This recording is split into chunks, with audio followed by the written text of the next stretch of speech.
On a winter night when the mountains of Marrow Creek were being erased by snow, a lone police officer named Silas Mercer made a decision that would change more lives than he could imagine. Out of the storm stepped a pregnant German shepherd, her body shaking, her eyes still burning with the will to live. No one knew where she came from. No one knew what she had escaped. But the storm knew she would not survive without help. What happened next would expose a hidden cruelty, uncover a dangerous man hiding behind paperwork, and awaken a heart in Silas that grief had kept frozen for years. This is not just a rescue story. It is a story about courage, choice, and second chances. It is about how sometimes the ones we save end up saving us. Before we begin, tell us where you're watching from and leave a comment. If this story touches you, stay with us to the end, because what happens next will change the way you see winter forever. Marrow Creek, Montana, lay folded beneath a winter that had learned the language of erasure. Snow did not fall so much as it advanced, sliding sideways across the mountain roads, flattening the world into a pale, breathless canvas. Wind pressed the pines until they whispered like old men keeping secrets, and the sky, low and bruised, carried no color except the dull promise of more weather to come. Timberline Pass, the narrow stretch of road that stitched the high valley to the town below, had already swallowed two vehicles that night, one abandoned at the shoulder, its door frozen open, and another resting crooked in a ditch like a warning no one could read. The town of Marrow Creek, 12 miles downslope, had gone quiet early, lights shuttered behind curtains, the diner's windows dark, the gas station glowing alone like a last thought. Officer Silas Mercer drove the pass the way he did everything, without hurry, without bravado, with both hands steady on the wheel and his eyes tuned to what the dark tried to hide. Silas was 41, tall at just over 6 feet, built broad through the shoulders but spare in the waist, the kind of frame shaped by years of carrying more than he admitted. His hair, once black, had taken on the deep brown of wet earth, cut close in a practical fade that never quite looked like a style. His face was clean-shaven and angular, the planes of it set in a permanent truce between weariness and resolve, and his eyes, a winter gray, were not cold so much as quiet, the eyes of a man who had learned that listening often saved more than speaking.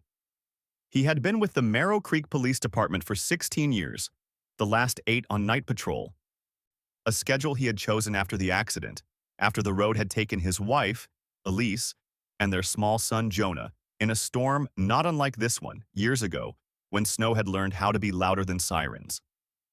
Since then, Silas lived alone in a cedar-sided cabin on the Elkstone Ridge, the kind of place you build when you need the world to stop knocking. He drove slower than the speed limit demanded, not from fear but from respect. Black ice had no opinion of courage. The heater breathed lukewarm air, the wipers argued with the storm, and the radio crackled once with a half-sentence from dispatch before going quiet again, as if even the wires had decided to wait this one out. He passed the mile marker where the old switchback began to rise and eased off the gas, letting the truck settle. The road curved, and his headlights carved a narrow tunnel through the white. Beyond that tunnel, there was nothing but motion and sound. Then, the light caught something low and moving near the shoulder, a shape that did not belong to snowdrift or branch. At first, Silas thought it was wind-tossed brush, the kind that skitters across the asphalt when the mountain exhales. The shape shifted again, and his pulse answered before his mind did. He slowed, not braking hard, the tires whispering over glassy black. He rolled to a controlled stop and set the truck in park, hazards flashing amber into the storm. The shape lifted its head. In the cone of light, a German shepherd came into focus, female by the narrower hips and the protective tension in the way she held herself even in exhaustion. She was large, winter-thick, her black and tan coat braided with wet snow and grit as if the night had tried to stitch her into the landscape. Silas would later guess she was 4, maybe 5 years old, strong-boned but worn thin, ribs hinted beneath the fur, legs trembling with a fatigue that had nothing to do with cold alone. One ear bore a small old nick, the clean kind that speaks of defense long past. Around her neck, where a collar might once have sat, the fur lay flattened in a pale ring, an imprint of something that had pressed too long, too hard. Her nails were split at the tips, raw crescents that told of miles on ice. Her belly was heavy with pregnancy. She did not bark. She did not run. She simply stood there in the light, a living line between what was and what might still be possible. Silas did not fling the door open. Years had taught him that the first moment after a discovery is often the most honest. The dog's nostrils flared. Her paws shifted once, bracing. It was not aggression. It was calculation. He reached into the passenger seat and pulled off his uniform jacket, then stepped from the cab into the storm. The wind slapped him immediately, stealing breath, stinging the skin near his eyes. Snow needled his face. He lowered himself into a kneel at a safe distance, both hands visible, palms open. Low, non-threatening. The posture was old, one he had used with frightened civilians and frightened animals alike. He placed the jacket on the snow between them, not as an offering to be grabbed, but as a signal that he was willing to put something of his own at risk first. Then he leaned back, giving her space to decide. Time stretched into that strange place where trust is forged not by words, but by the absence of wrong moves. The dog's gaze tracked him with intelligence rather than panic. She glanced back at her own body, at the swell of life she carried, then back at Silas. A contraction rippled through her flank, visible even in the snowlight, a tightening that began deep and spread outward. Her breath hitched. For a moment, the weight of her condition seemed to tilt the world. Silas felt something old and sharp press against his ribs. The memory of a hospital room that smelled of antiseptic and loss. The thinness of breath. The way a hand can feel both warm and already gone. He did not move, but something in him did. An interior shift that had nothing to do with training and everything to do with being human. The dog took one step forward, then another. Her paws touched the jacket. She paused, ears forward, sniffing. Up close, Silas could see thin scratches along her side, the kind you get from scrambling under something sharp, faint abrasions near her shoulders. She had been working hard for a while. She stood on the fabric, then turned her head and looked back down the highway into the white emptiness as if expecting something to come after her. There was nothing. Just storm. The way she stared suggested she was used to danger arriving from places that looked like nothing until it was too late. Silas rose slowly, never taking his eyes off her, and moved back toward the truck. He opened the rear door and turned the heater to full. Warm air rushed out like a small blessing, immediately stolen by the wind. Then he returned to his kneel and patted the jacket once, an invitation rather than a command. "Easy," he said, his voice low, nearly carried away by the gale. She hesitated, then stepped closer, placing more of her weight onto the jacket as if testing whether it would betray her. He could see the faint red marks near her neck, where something had rubbed too hard for too long. He could see the way her muscles bunched, ready to retreat if he moved too fast. He did not. He kept his body still and his attention open. As she stood there, a strange thing happened. The dog lifted her head and fixed her gaze not on Silas, but on the windshield of the truck behind him. A single droplet of melted snow slid down the glass and caught the passing light, forming a thin streak like a line of lightning before disappearing. The dog's eyes did not follow the drop. They stayed on the place where it had been, as if she recognized something that was no longer there. Then, very quietly, she pressed her nose to the cold glass and exhaled, leaving a foggy mark like a breath prayer. Silas felt the hairs on his arms rise beneath his sleeves. He did not believe in omens in the theatrical sense, but he believed in patterns the way men who have survived long odds sometimes do, not as magic, but as the mind's way of keeping you alive by noticing what might matter. When he moved again, it was with a careful speed that did not break the fragile contract between them. He slid one arm beneath her chest, another beneath the curve of her belly, and lifted just enough to guide rather than carry. She did not snap. She did not bolt. She allowed the contact with a stillness that felt like a decision. He moved her into the truck onto the back seat where he had laid a folded towel, then closed the door gently, the cab filled with the smell of wet fur and cold. And something else, something like relief, trying to find permission. Silas climbed into the driver's seat, hands steady, heart not. The dog turned once, then lay down, her body arranged to protect the space in front of her, as if there were already something there that needed guarding. He eased the truck back onto the road, careful not to fishtail. The storm still owned Timberline Pass, but now it carried lives that mattered.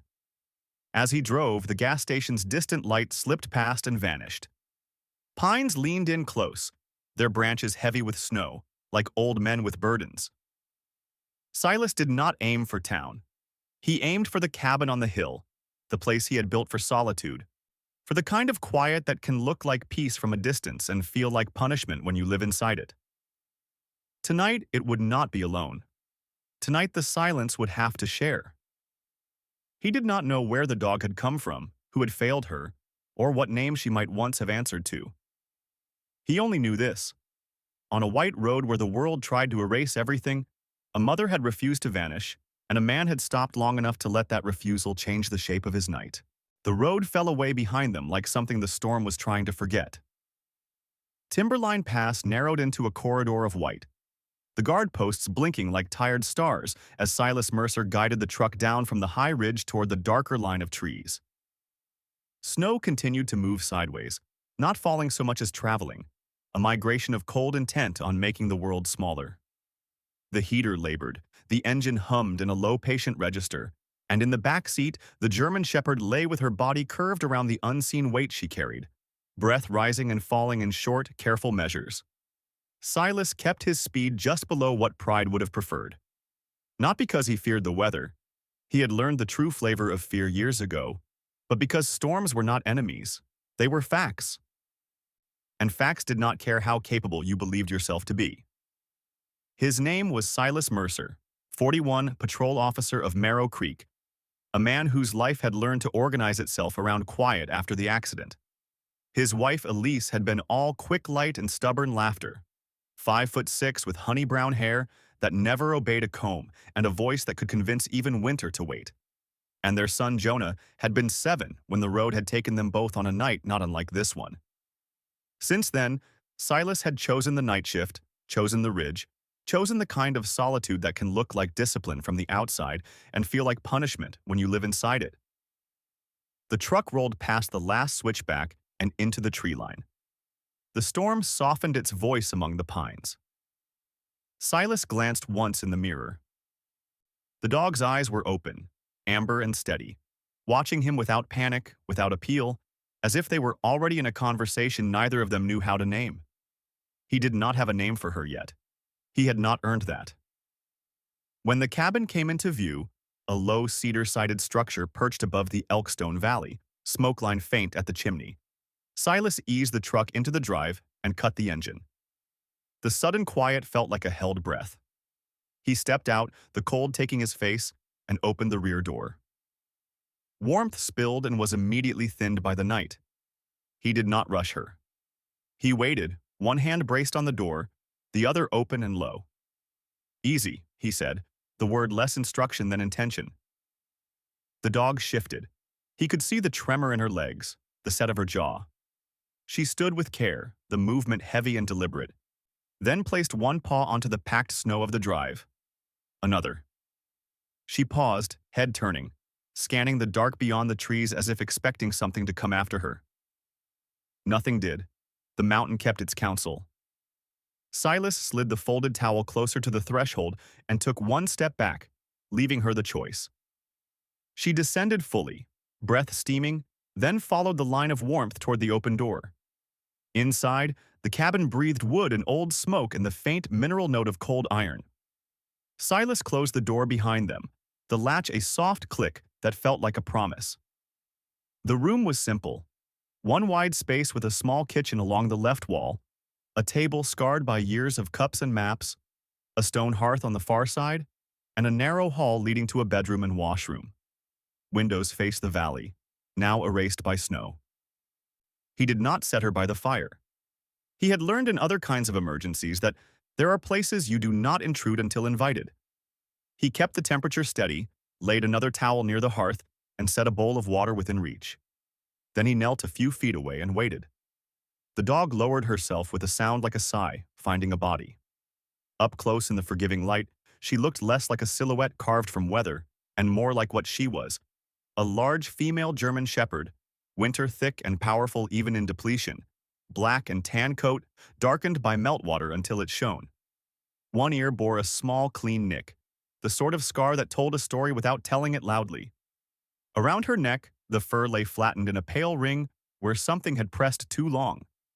Her nails were split, raw crescents that spoke of miles on ice. Her belly, rounded and heavy, lifted with each breath. She watched Silas with eyes that were awake before the rest of her, not fearful, not grateful, measuring. He moved as if the air were fragile. He slid the water closer. She drank cautiously, pausing between swallows as if measuring how much of the world she could afford to trust. When she finished, she licked the rim once and set her chin on the towel, eyes never leaving him. Silas exhaled a breath he had not known he was holding. He stood, took off his wet boots, set them by the door, and hung his jacket where it could dry.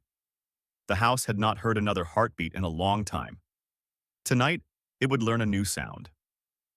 He warmed a second towel by the hearth and returned to her side, stopping at the same respectful distance. "I'm Silas," he said quietly, "because names sometimes make the world smaller in the right ways." She did not answer, of course, but her ears angled toward him, a fraction of a movement that felt like permission. He brushed the worst of the snow from her shoulders with the towel, careful not to touch her belly. The skin beneath the fur was warm, the heat of a body that had not given up. He set a small plate of softened food near her nose and leaned back, letting her decide. She ate a few mouthfuls, then paused, as if conserving. Outside, the wind leaned into the eaves and slid away. Night settled. Silas moved through the small, necessary tasks of care with the same discipline he brought to any work that mattered. Steady temperature, fresh water, dry bedding, quiet. He did not speak much. The discipline was not coldness, it was respect. When he finally sat at the table with a mug of coffee, steam lifting like a small flag of survival, the memory of the hospital found him. Not the story of it, but the sensation. The hush of machines, the thinness of breath, the way Elise's hand had felt both warm and already gone. He had learned to live with it by refusing to look at it directly, by keeping his attention on what was in front of him. Tonight, what was in front of him was a creature who had carried 3 lives into the storm and refused to vanish.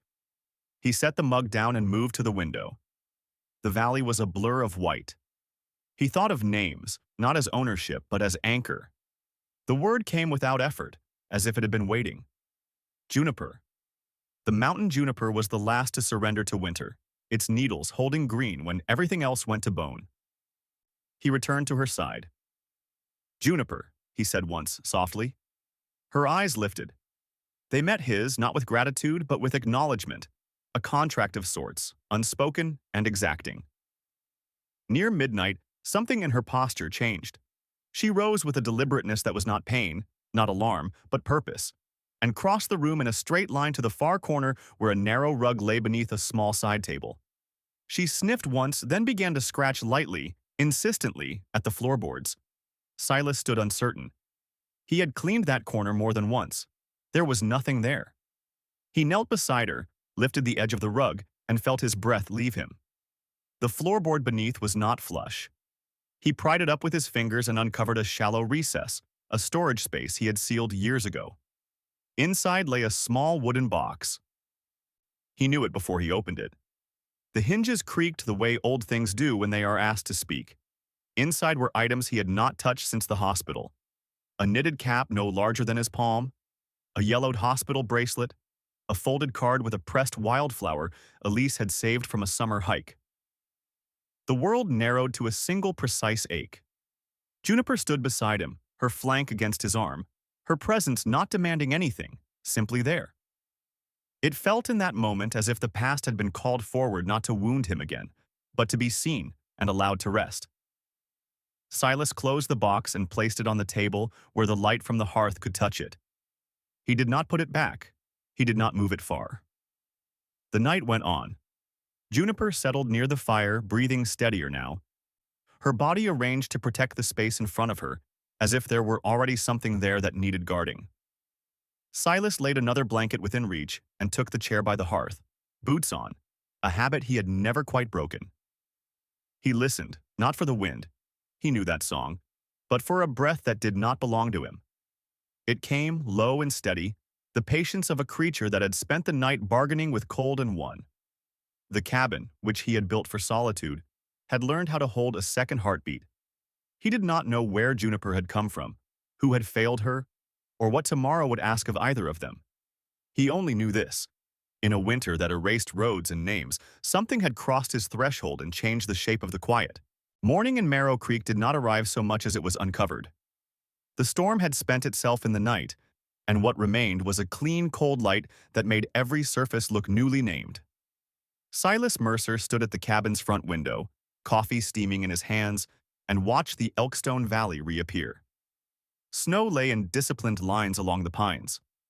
The road he had driven in darkness was now a pale ribbon between trees, harmless in daylight and just as unforgiving. Inside, warmth moved quietly through the rooms, tentative at first, as if unsure it was allowed to stay. The cabin had learned the sound of another breath. Juniper lay on the folded blankets near the hearth, her flank lifting with slow effort, amber eyes open before the rest of her. Up close in the morning light, the exhaustion showed more clearly, the faint hollows at her hips, the brittle tips of her nails, the pale ring at her neck where something had pressed too long. Silas moved as if the air were fragile. He set fresh water, softened food, and waited. Juniper drank with caution, pausing between swallows as if measuring how much of the world she could afford to trust. When she finished, she licked the rim once and placed her chin back on the blanket. He did not reach for her belly. There are places you do not intrude until invited. He made the call to the town clinic just after 8. Dr. Lenora Hart answered on the second ring. Lenny was 38, compact and quick. With chestnut hair she kept in a low knot that refused decoration and eyes the color of winter leaves, sharp without being hard. She had come to Marrow Creek from Bozeman after her husband's climbing accident, a year that had taught her the value of steady hands and the uselessness of hurry. "I've got a pregnant German shepherd," Silas said, and then told the story. Lenny listened without interrupting. "Keep her warm. Don't force heat. Small water. I'm on my way." She arrived before noon, her truck's tires crunching the drive. Inside, she knelt with the same quiet care Silas had used, observing first posture, breathing, the distribution of weight, the subtle shift on inhalation. "She's underweight for this stage," Lenny said softly, more to the room than to Silas. "Dehydrated. These abrasions. She's been scrambling. And the mark at the neck. Long-term pressure. A chain or a collar kept too tight." She listened again, longer. She could go into labor early. "Stress is high. There's risk. But she's fighting. You can see it." The word landed like a door opening. Lenny showed Silas how to check Juniper's gums for hydration, how to offer water in small amounts, how to watch for the signs that would mean labor had begun. "If it starts tonight, call me. Don't try to be a hero." She left as the light tipped toward afternoon, the valley quiet again. Silas spent the day the way he had learned to spend any day that mattered, with preparation. He laid clean towels near the hearth, warmed another by the stove, set the temperature steady, placed his phone within reach. He did not dramatize. He prepared. Near dusk, Juniper rose with a deliberateness that was not pain, not alarm, but purpose, and paced in a slow, tightening circle. Her breathing changed. Silas recognized the shift without naming it. When the first true contraction came, it was unmistakable. Juniper's body tightened, a ripple that began deep and traveled outward. She did not cry. She did not panic. She simply endured the way strong things do when they are busy becoming something else. Night settled fully. The stove ticked. The wind brushed the eaves. Then the power flickered. Not with drama, but with the small, weary hesitation of a grid that had spent itself on weather. The cabin did not go dark. It softened. Firelight took over, pulling shadows closer to the walls, teaching the room how to breathe by ember and glow. Silas called Lenny. "It's time," he said. "I'm coming," she answered, already moving. Outside, snow drifted sideways, whispering across the windows like a hand testing a door it had already decided to enter. Juniper paced. then angled her body toward the hearth and settled on the blankets with the exactness of a creature that understood where safety lived. Silas lowered himself to the floor a few feet away, close enough to be present, far enough to be a boundary she could choose to cross.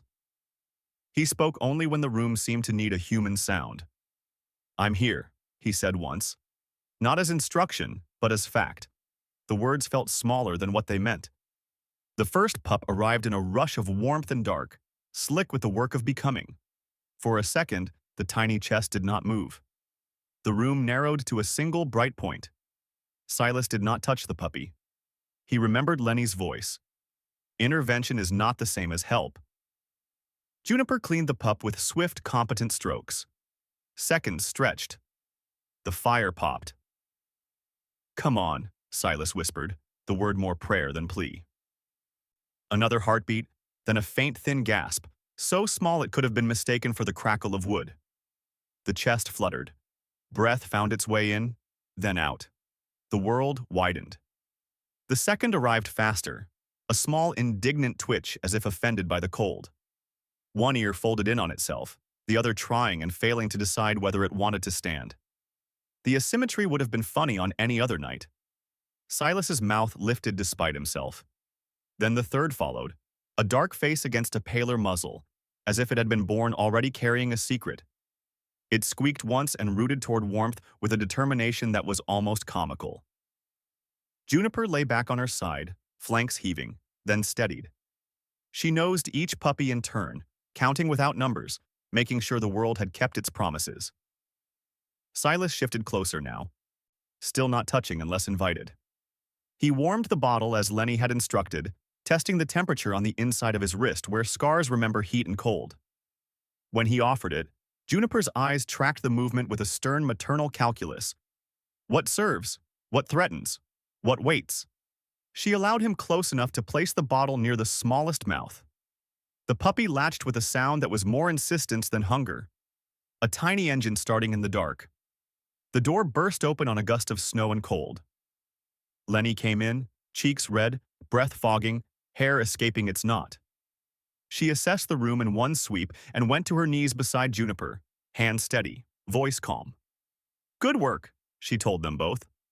She checked gums, breathing, temperature, the pup's reflexes. "She did the hard part," Lenny said. "You did the right part." They worked when there was work and waited when there was not. At some point, the power returned.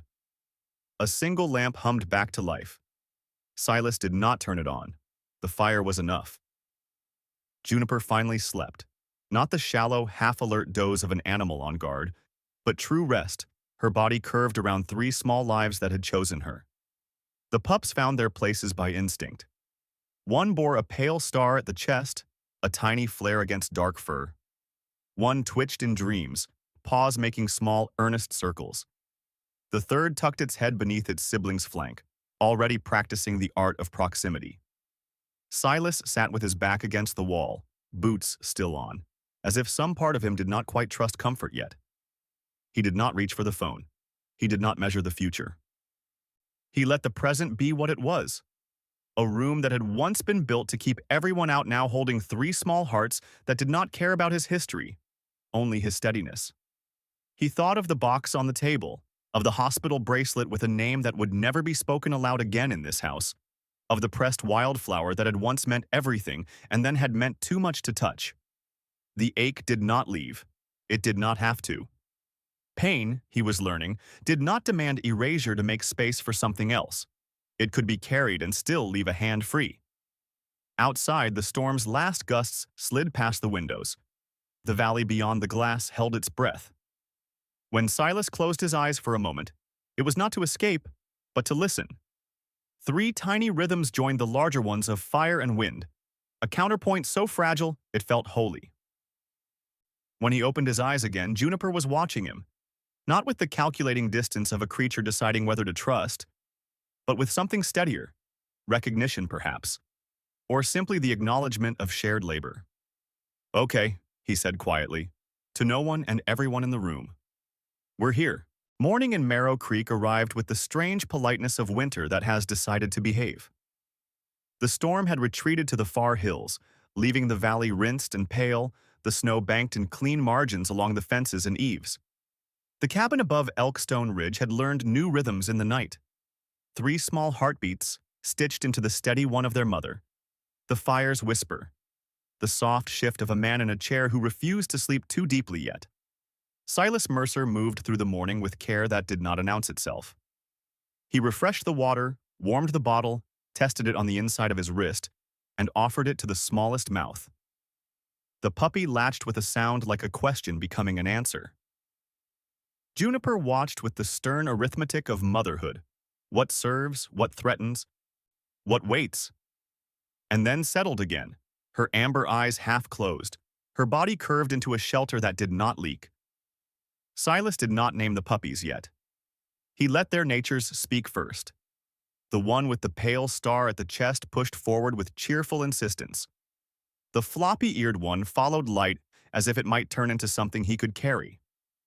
The dark-masked pup watched before it moved, choosing its moment like a chess player who had learned the value of patience. By mid-morning, the cabin smelled of warm milk and wood smoke and something new, something like beginning. Silas left them only long enough to drive into town for supplies.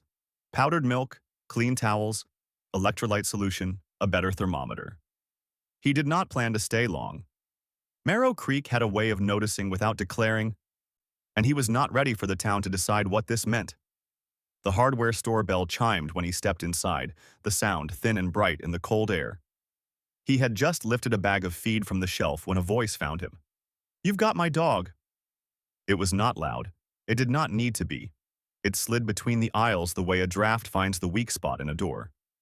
Silas turned. The man stood by the counter as if he had always belonged there, one elbow resting on the glass case.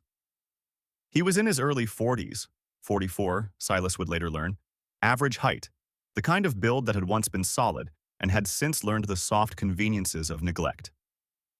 His hair was pale brown, thinning at the crown, combed straight back with effort. Stubble darkened his jaw, not as fashion but as habit. His eyes were light hazel, quick, practiced at reading rooms and people. He wore a dark coat too clean for winter work, the collar turned up not against the cold but as posture. "Name's Cal Drayton," he said. He smiled without using his eyes. "I heard you picked up a German Shepherd out on Timberline Pass." Silas felt the room shift, not into danger exactly, into scrutiny. He did not raise his voice. He did not pretend surprise. "I helped a dog in a storm." Cal's smile thinned. "You took my property." The word landed like a verdict. "I don't deal in property," Silas said. "I deal in living things." Cal's eyes flicked once toward the door, then back. "I don't care what you call it. She's mine. I've got papers." He tapped the counter with one finger, the gesture small and precise. "You don't want this to get complicated." The cashier, a young man with a flannel shirt and a face that had not yet learned how to hide from conflict, looked between them, then busied himself with a receipt that did not need printing. Silas bagged his items, paid, and took the receipt. He let the moment stretch. Then he said quietly, "If you're claiming ownership, go through the proper channels." Cal laughed once, a sound that performed ease without earning it. "Civil channels are fine by me. Possession is 9/10, but it isn't the law. We can make it easy." He leaned closer, the faint scent of something sharp under cologne. "I can help with expenses for the trouble." It was not a ransom. It was worse. It was an offer built to look like civility. Silas met his gaze. "You should leave my name out of your mouth." Cal's smile returned, thinner. "I'll be in touch." Outside, the sunlight felt suddenly too bright. Silas stood for a beat, letting the encounter settle into his bones. He did not feel fear. He felt recognition. He had seen men who spoke this language before, men who hid predation behind paperwork. He did not drive back to the cabin. He turned instead toward the low brick building at the edge of town that housed Merrow Creek's sheriff's office. Deputy Grant Voss was 46, tall in a way that came from long limbs rather than posture, with a face cut into planes by wind and years of not pretending his job was easy. His hair was dark with threads of gray at the temples, his eyes a clear winter blue. He wore his uniform the way men wear work, without ornament, without apology.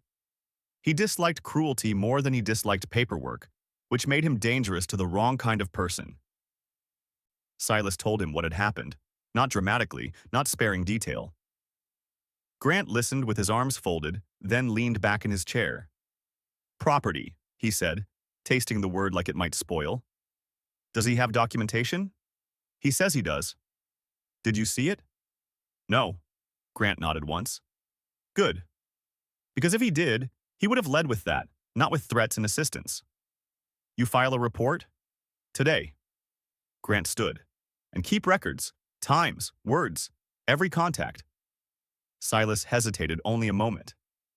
There were marks on her neck, old pressure, and the way he spoke, like the dog was inventory. Grant's gaze sharpened. You think there's more? I think there's a system. Grant picked up his jacket. Then we don't make noise. We look. They started where systems always betray themselves, at the edges. The vet in town, Lenny Hart, had already noted signs of neglect. She did not speculate, but she did not have to. Patterns speak when people won't. The feed store clerk remembered Cal buying cheap kibble in bulk months ago, then stopping altogether. The county records office had no recent licenses under his name. A neighbor at the edge of town mentioned trucks at odd hours, dogs in and out, the kind of movement that did not belong to family. By mid-afternoon, Silas stood outside a low, sagging structure beyond the last line of houses. The place smelled faintly of old smoke and something metallic beneath it. The door hung slightly askew. Through a dusty window, Silas could see the outline of a single bowl, rusted, frozen to the floor. In the corner lay a length of chain, links worn thin. Not a home. A holding pen. Grant photographed what he could without crossing lines. This doesn't prove ownership, he said, but it proves something else. Neglect, Silas said. Grant's jaw tightened. And maybe trafficking. They returned to town without fanfare. Silas filed the report. Grant made calls to animal control and the county. The process was slow because it was built to be. Silas understood that kind of patience. It wasn't passivity. It was precision. He drove back to the cabin as the light tipped toward evening. The valley opened beneath him, honest again in its cold. He parked and stepped into a quiet that had become, in a matter of days, something like a promise. Juniper lifted her head when he entered. The puppies, 3 dark commas against her pale belly, stirred, then resettled.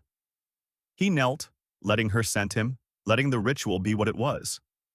We're okay, he told her, not as a guarantee, but as a direction. She watched him, amber eyes steady, not grateful, aware.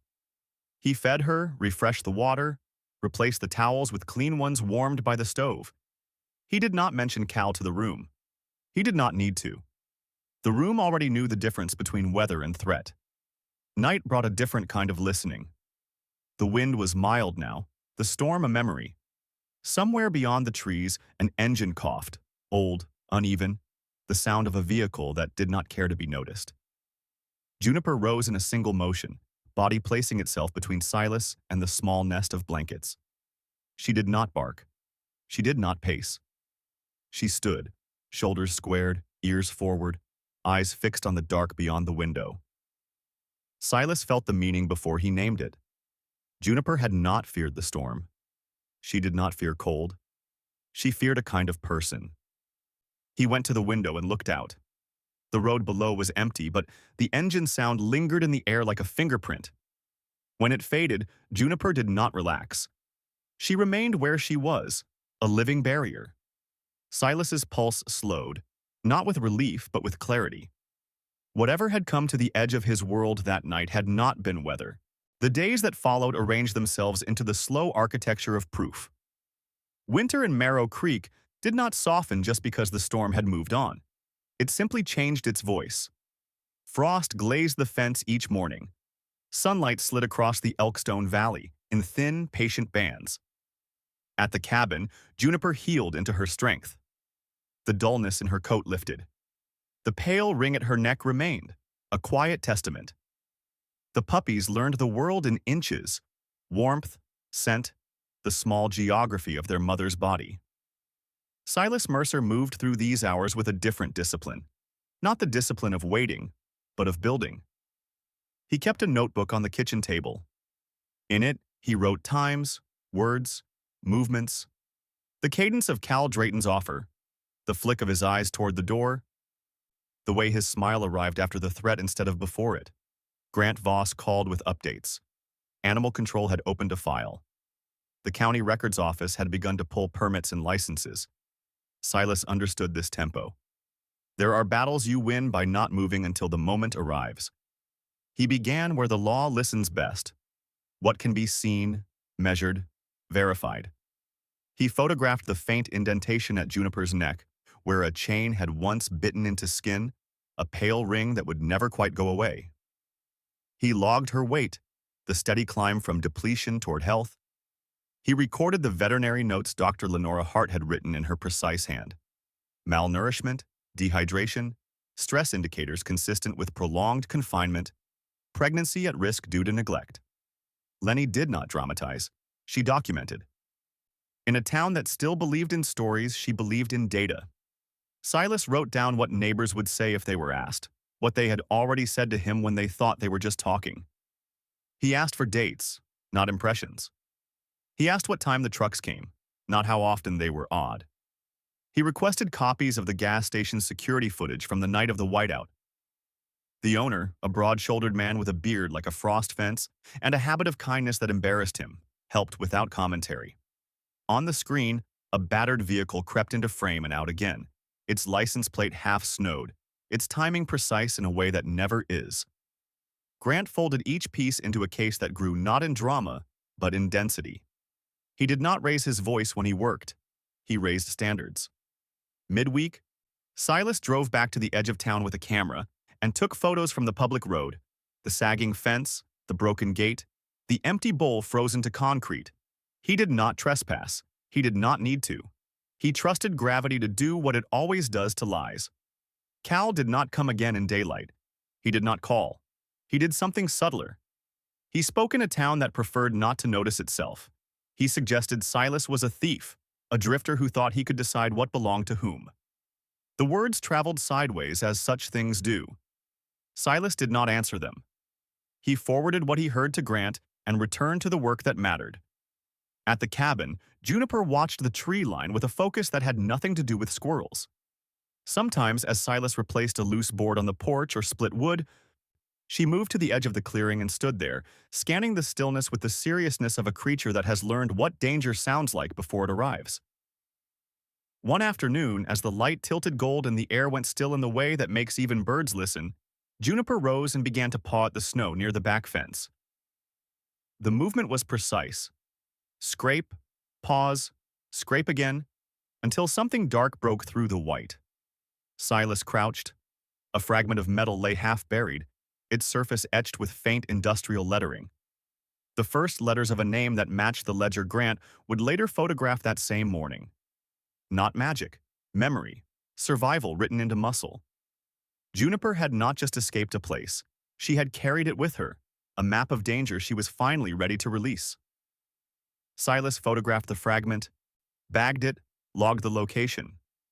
When Grant arrived that evening, he studied it under the cabin light. Chain tag, he said. Industrial marking. It corroborates. Corroborates what we already know, Silas said. Grant met his eyes. Corroborates for a judge. The smear campaign intensified. Cal's posts took on a note of performance. Sad emojis, appeals to fairness, the insistence that a man with a cabin and a uniform background could not possibly understand business. A few townspeople began to repeat it in person. One at the diner told Silas he should do the right thing and give the dog back. Silas paid for his coffee and left without argument. He had learned in places far from Marrow Creek that justice does not improve when you shout at it. At night, when the valley turned its lights into a quiet constellation, Silas sat on the floor and watched Juniper count her pups. He thought of the word Cal had used, property, and of the ledger that tried to make life into columns. He felt not anger so much as resolve. There are ways to fight that do not involve fists or headlines. There are ways that last. Grant called near noon on the seventh day. We've got enough for the next step, he said. It won't be fast, but it will be right.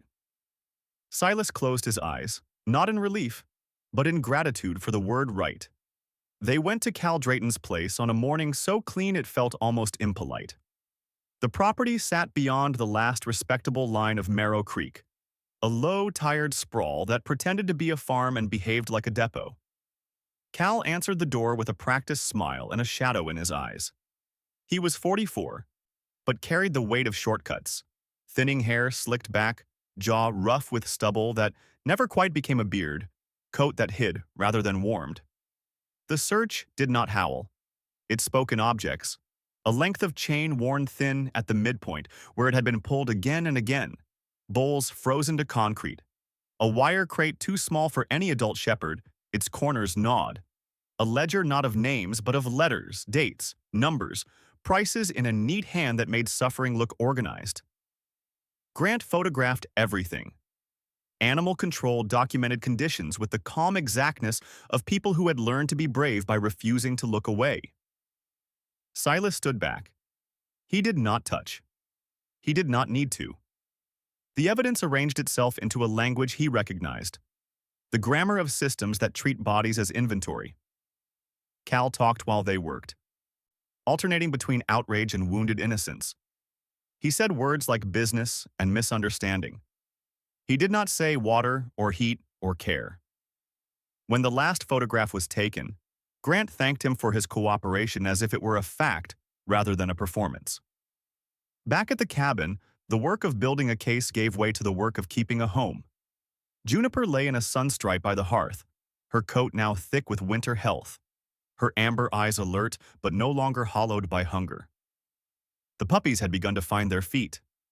The one with the pale star pushed forward as if the world were a puzzle it meant to solve. The floppy-eared one followed light like a promise. The dark-masked pup watched before it moved, absorbing the room with a seriousness that felt older than its days. Silas smiled at them with a softness that surprised him. He had not known when he stopped on Timberline Pass that life would arrive not as a rescue, but as a rehearsal for living again. He learned to keep his boots just out of reach of small teeth. He learned the particular comedy of a kitchen where a man who had disarmed ordnance could be undone by a bottle warmer. It was in those small, ordinary defeats that something inside him loosened. The town noticed. Marrow Creek had a way of noticing without declaring. Conversations paused when Silas entered the diner. Eyes followed him, not unkindly, but with the curiosity reserved for people who disrupt familiar narratives. Cal's version traveled faster than truth ever does. Online boards lit with insinuation. Outsider, thief, vigilante. Some believed it, some did not. The community did what communities often do when a mirror is held up to them. It divided along lines that had been there all along. Silas did not answer posts. He answered only Grant's calls and Lenny's texts. Evidence, Grant reminded him, does not care who is louder. It only cares who is right. Midweek, Lenny came by to check Juniper and the pups. She knelt on the cabin floor, movements efficient, voice gentle. Her weight's up, she said. Milk is strong. Stress markers are down. She glanced at Silas, then back to Juniper. You're doing this right. I'm doing it with help, Silas said. Lenny smiled the way people do when they recognize a truth that has been hard-won. That still counts? Outside, frost glazed the fence again. The puppies tumbled into it, as if it were a new kind of game. Juniper stood nearby, no longer guarding with her body alone, but with a calm that had replaced vigilance. Grant called near noon. We've got enough for the next step, he repeated. It won't be fast, but it will be right. Silas hung up and stepped back into the cold sunlight. The forest looked clean. The air felt honest. Inside the cabin, 3 small hearts beat in a rhythm that had nothing to do with courts or comment threads. Silas understood then what the storm had offered him. Not a dramatic redemption, not a story that would travel well, but a practice, to show up, to document, to wait without abandoning. The courthouse in Marrow Creek was smaller than most people imagine justice to be. Brick worn to a soft red, windows tall and narrow, a bell above the door that chimed with a sound too gentle for the words that passed beneath it. On the morning of the emergency hearing, winter light cut the courtroom into pale rectangles across the wood floor, as if the day itself were offering lines for the truth to stand inside. Silas Mercer arrived early.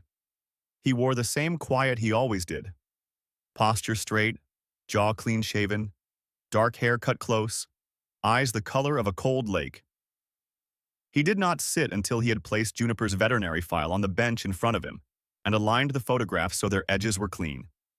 There are men who prepare for battle by rehearsing what they will say. Silas prepared by making sure what he carried could speak without him. Deputy Grant Voss entered with a folder tucked beneath his arm, 46, tall and spare, winter blue eyes that had learned to separate fatigue from surrender. He nodded once to Silas and took a seat that placed him between the county attorney and the aisle. Dr. Lenora Hart slipped in moments later, parka dusted with frost, chestnut hair pulled back in a low knot, expression composed. She held a slim portfolio like a promise she had made to someone who could not speak for herself. Cal Drayton arrived last. He filled the doorway with a confidence that did not belong to him. 44. Thinning hair slicked back, jaw rough with stubble, coat too clean for winter. His eyes, pale hazel and quick, scanned the room not for truth, but for advantage. He took his seat and placed his hands together as if in prayer, a posture that asked to be misread as humility. The emergency hearing was brief by design. The question was narrow, whether Juniper should be returned to the man who claimed ownership while the larger case proceeded. The county attorney spoke in the measured language of risk. Dr. Hart testified with clarity that refused embellishment. The dog arrived underweight and dehydrated. Stress indicators consistent with prolonged confinement. Given the pregnancy at the time, returning her to the environment from which she was removed posed a significant risk to her health and to the puppies. She described the marks at the neck, the data points of recovery, the absence of any licensing or veterinary records from the claimant. Cal's attorney argued property, contracts, the inconvenience of interference. He did not argue care. Silas did not speak. He did not need to. The judge listened. Judge Eleanor Whitcomb was in her early 60s, tall, hair silvered and drawn into a neat bun that made a clean line at the nape of her neck. Her glasses were thin, almost delicate, but nothing about her voice suggested fragility. She asked questions that were surgical, precise in their aim. When she looked at the photographs, she did not flinch. When she set them down, she did so with a gentleness that felt like respect. The ruling came without theater. Temporary custody remained with Silas pending a full hearing. Contact between Cal and the dog was prohibited. Animal control was directed to continue its investigation. The bell above the courthouse door chimed as people rose. Outside, winter light caught in the bare branches like glass in water. Cal exited first, jaw tight, smile gone. Silas watched him go with a calm that surprised even himself. He did not feel victory. He felt alignment. Weeks passed in the way weeks do when something important is happening somewhere you cannot see. The town did not return to itself overnight. Some people kept their distance. Others brought casseroles they pretended were just extra. Silas continued to document. Grant continued to build. Lenny continued to measure and record. The puppies grew. Their differences sharpened into personalities. The pale-starred one persistent and curious. The floppy-eared one earnest and affectionate. The dark-masked pup observant, choosing when to enter a moment rather than rushing it. Juniper watched them with a composure that felt like a quiet oath. She no longer flinched at the sound of vehicles. She did not patrol the windows at night, but when Silas opened the back door, she followed him out and stood with him, two silhouettes against a valley that had begun to hold the promise of spring. The full hearing was scheduled for a morning when the sky was a pale, forgiving blue. The courtroom filled this time. Merrow Creek had decided it wanted to see itself in this story. The county attorney laid out the evidence as if assembling a bridge. Veterinary reports, photographs, the chain tag Juniper had unearthed near the fence, gas station footage from the night of the storm, neighbor statements, the ledger seized at Cal's property, each piece connected to the next. Dr. Hart testified again, her voice steady, her language careful. Deputy Grant described the search and the conditions found. Chains worn thin by use, bowls frozen to concrete, cages too small, records that reduced lives to numbers. He did not editorialize. He did not need to. Cal took the stand. He spoke of business and misunderstanding. He spoke of property and rights. He did not speak of water. He did not speak of warmth. He did not speak of what it means to be responsible for a living body that trusts you. Silas was called only once. He stood, shoulders squared, eyes level. He described the night on Timberline Pass, the whiteout, the way he had placed his coat on the road and stepped back. He did not say hero. He said choice. He did not say rescue. He said space. When asked why he had not simply returned the dog, he answered with a truth that felt both ordinary and vast. Because care is not a possession, he said. It's a practice. During a recess, as people shifted in the pews and whispered, a murmur moved through the room like a small wind. The bailiff opened the side door. Juniper stepped in on a short lead, flanked by animal control for a brief demonstration the court had allowed. She was larger than most people expected, black and tan coat thick with winter health, chest broad, eyes amber and unblinking. She did not strain against the lead. She did not lower her head. She walked with the calm of a creature that knows exactly where it is. When she reached the center aisle, she stopped. Cal was seated to the left. Juniper looked at him, not with fear, not with fury. She simply did not go toward him. The refusal was absolute, quiet as falling snow. A stillness spread that no gavel could have commanded. For the first time, the story in the room was not about ownership. It was about consent. The demonstration ended. Juniper was led out. The air seemed to follow her. Judge Whitcomb delivered her decision in a voice that did not seek to be remembered and therefore would be. Cal Drayton's claim of ownership was terminated permanently. He was prohibited from contact with the dog and her puppies. The county was directed to pursue further investigation into unlicensed breeding and animal cruelty. Custody was granted to Silas under a foster-to-adopt arrangement with the expectation of adoption upon completion of statutory requirements. There was no gasp. There was a collective exhale. Outside, the light had shifted again, winter thinning at the edges. Cal stood on the steps, face drawn, eyes sharp with something that was not remorse. Juniper emerged on her lead and stopped at the threshold. She did not bark, she did not lunge. She looked at him once, then turned her body away. The town saw it. Courage, it understood in that moment, does not need to growl. Silas knelt and rested his forehead briefly against Juniper's shoulder. Her warmth was real. Her breathing was steady. 3 small lives waited in the cabin on the hill, their futures no longer written in columns. As they drove back through Marrow Creek, people nodded. Some smiled, some simply watched. The town was learning, in its own human time, what it meant to choose care over convenience. At the cabin, Silas opened the door, and the puppies tumbled forward, clumsy joy made of fur and paws. Juniper stepped inside last, as if confirming that the threshold was now what it was meant to be. Silas stood in the doorway for a moment, winter light at his back, a home at his feet. He did not think of victory. He thought of alignment, of a life that had once been organized around loss now organizing itself around responsibility, of a practice that had begun on a road in a storm and had carried him here. The light moved across the floor. The day went on. This story reminds us that God's miracles rarely arrive with thunder and fire. Most of the time they come quietly through simple choices made by ordinary people. A man who chooses to stop in a storm. A heart that chooses not to turn away. A door that chooses to open when it would be easier to stay closed. In our daily lives, we are all carrying something heavy. Grief, loneliness, fear, disappointment, or exhaustion. And yet God does not waste pain. He uses the very things that try to break us as the soil where new love begins to grow. Just as Silas and Juniper found each other in the cold of winter, many of us will find hope when we least expect it. Sometimes the rescue you offer becomes the rescue you receive. If this story touched your heart, Please share it with someone who needs hope today. Leave a comment and tell us what part of the story stayed with you. Subscribe to the channel so you can continue walking with us through more stories of healing, faith, and second chances. May God bless you and your home. May He strengthen your heart and steady your steps. May He place the right help in your path at the right time. If you believe in this message, please comment. Amen.